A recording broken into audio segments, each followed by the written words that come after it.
sabe, o Roberto Silveira, aqui de Niterói, ele era ótimo, era um rapaz jovem, promissor, esforçado, ele tinha uma biografia legal, sabe? Ele era uma pessoa, mas eu achei ele muito novo, sabe? Eu achei ele muito novo para a Globo se preocupar tanto com ele, entende?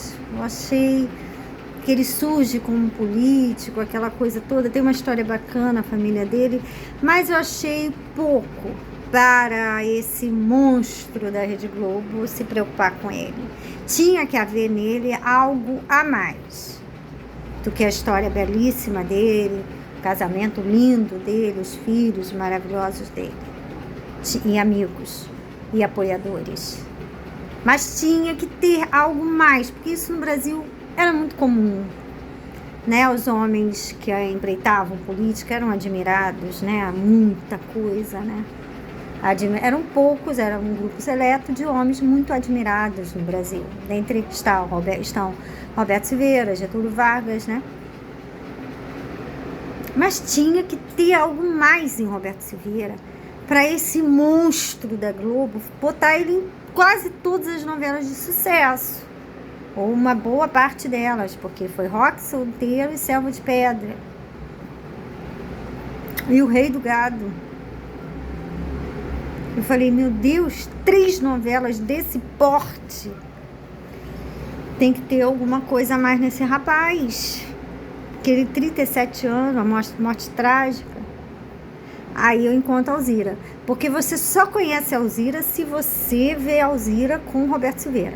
Se você não vê a Alzira com Roberto Silveira, ela está protegida pela imagem maravilhosa do pai dela.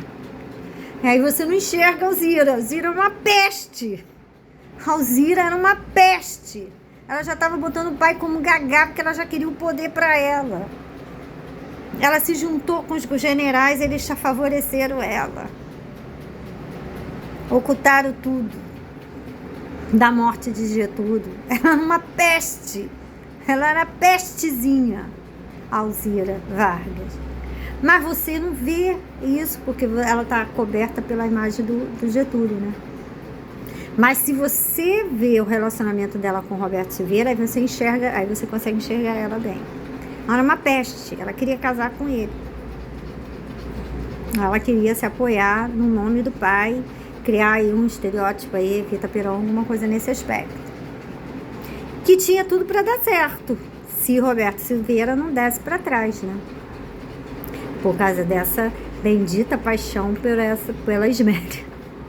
Ele declarou publicamente, eu só largo ela publicamente. Ele falou, eu só largo ela morto. E foi assim na vida real e foi assim no Rei do Gado, porque novamente Ismélia entra na cena de Rei do Gado.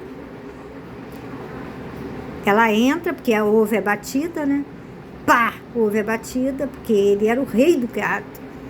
A Globo foi buscar ele lá no aeroporto, aonde ele é cumprimentado por um fazendeiro rico de Goiás, que se dirige a ele e diz, eu sou seu fã. Você viu os gados cercando ele como se fosse um fã-clube?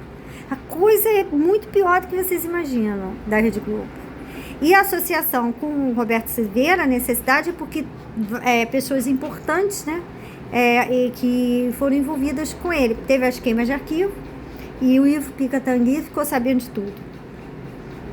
E também